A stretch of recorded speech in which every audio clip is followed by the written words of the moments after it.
Assalamualaikum warahmatullahi wabarakatuh. Perkenalkan saya Anissa Arumsari dari kelompok 2. Ingin mempresentasikan tentang bab 9 Teknik Akuntansi Keuangan Sektor Publik, mata kuliah Akuntansi Sektor Publik.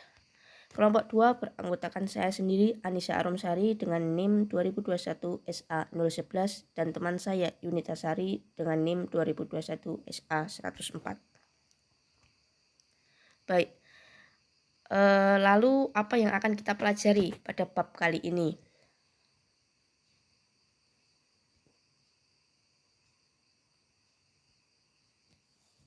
Pada bab kali ini kita akan belajar tentang teknik akuntansi keuangan sektor publik, meliputi pendahuluan, teori akuntansi sektor publik, perlunya sistem akuntansi sektor publik, standar akuntansi sektor publik, teknik-teknik akuntansi sektor publik, dan ikhtisarnya. A. Pendahuluan. Sistem akuntansi yang dirancang dan dijalankan secara baik akan menjamin dilakukannya prinsip stewardship dan accountability. B. Teori akuntansi sektor publik. Pada dasarnya terdapat 3 tujuan mempelajari teori akuntansi, yaitu 1. Untuk memahami praktek akuntansi yang saat ini ada. 2. Mempelajari kelemahan dan kekurangan dari praktek akuntansi yang saat ini dilakukan. Serta 3. Memperbaiki praktek akuntansi di masa datang. Akuntansi sektor publik termasuk cabang ilmu akuntansi yang merupakan ilmu terapan. Baik. Lalu ada hambatan yang dihadapi akuntansi sektor publik untuk menghasilkan laporan keuangan yang relevan dan handal, yakni meliputi objektivitas, konsistensi, daya banding, tepat waktu, ekonomis dalam penyajian laporan, serta materialitas. Untuk poin C, yakni perlunya sistem akuntansi sektor publik. Ruang lingkup akuntansi keuangan pemerintah meliputi pengumpulan data, penganalisaan, pengklasifikasian, pencatatan, dan pelaporan atas transaksi keuangan pemerintah sebagai suatu entitas, serta penafsiran hasil-hasilnya. Lalu menurut Masisi tahun 1978 dalam Glynn tahun 1993 menjelaskan aturan dasar sistem akuntansi keuangan, yaitu 1. Identifikasi kegiatan operasi yang relevan. 2. Pengklasifikasian kegiatan operasi secara tepat. Dan 3. Adanya sistem pengendalian untuk menjamin reliabilitas. Serta 4. Menghitung masing-masing pengaruh operasi.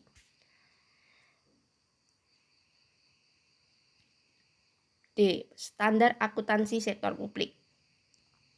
Standar akuntansi merupakan pedoman atau prinsip-prinsip yang mengatur pelakuan akuntansi dalam penyusunan laporan keuangan untuk tujuan pelaporan kepada para pengguna laporan keuangan. Sedangkan prosedur akuntansi merupakan praktik khusus yang digunakan untuk mengimplementasikan standar. Standar akuntansi diperlukan untuk menjamin konsistensi dalam pelaporan keuangan. Ada beberapa hal yang harus dipertimbangkan dalam penetapan standar akuntansi, antara lain 1. Standar memberikan pedoman tentang informasi yang harus disajikan. 2. Standar memberikan petunjuk dan aturan tindakan bagi auditor. 3. Standar memberikan petunjuk tentang kumpulan data yang perlu disajikan. 4. Standar menghasilkan prinsip dan teori yang penting bagi seluruh pihak yang berkepentingan dalam disiplin ilmu akuntansi. Hal-hal yang perlu diperhatikan dalam penyusunan dan penetapan standar adalah sedapat mungkin menghindari terjadinya standar yang overload.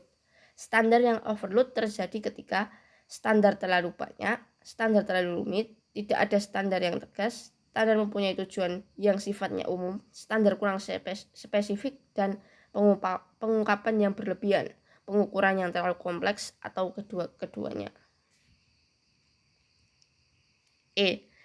Lalu apakah teknik-teknik akuntansi keuangan sektor publik? Pada dasarnya, kelima teknik akuntansi tidak bersifat mutually eksklusif. Artinya, penggunaan salah satu teknik akuntansi tersebut tidak berarti menolak penggunaan teknik yang lain.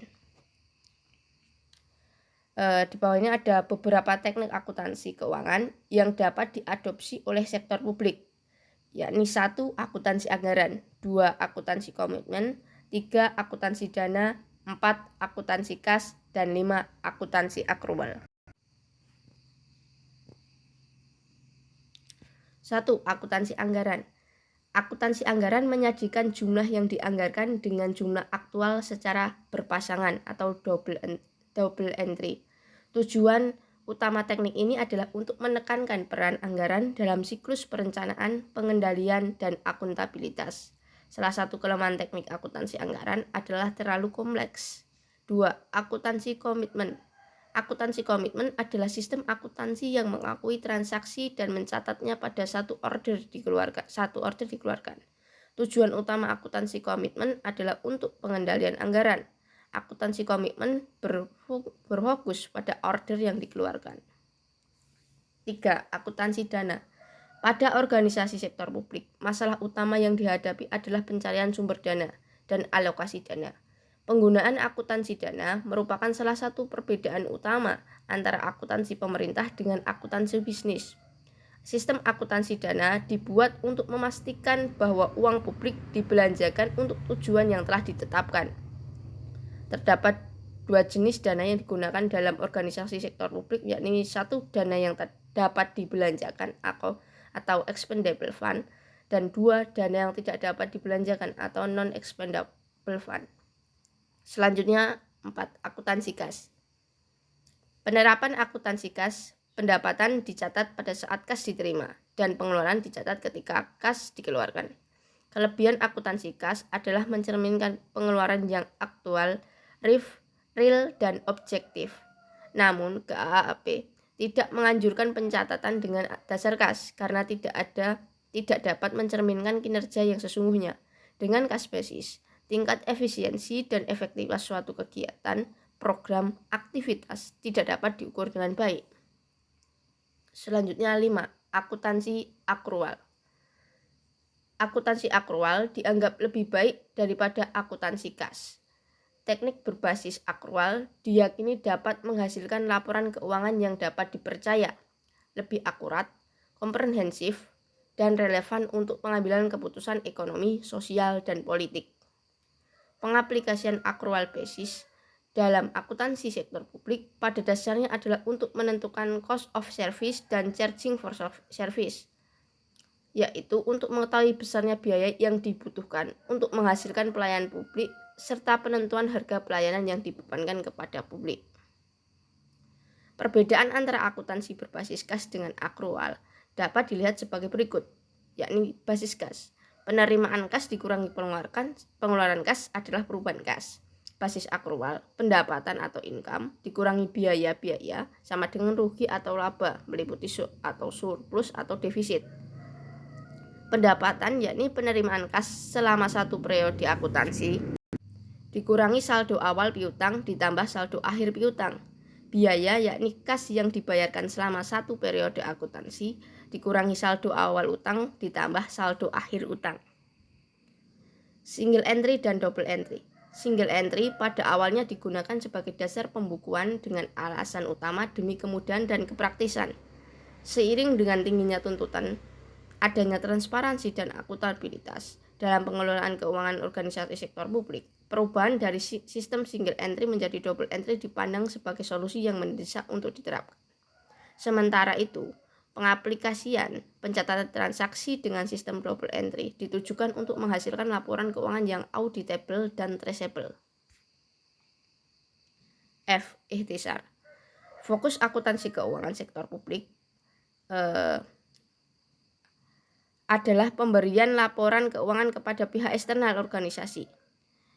Dimensi kualitas laporan keuangan sektor publik menjadi sangat penting bagi pihak-pihak yang menjadikan laporan keuangan sebagai dasar untuk pembuatan keputusan ekonomi, sosial, dan politik.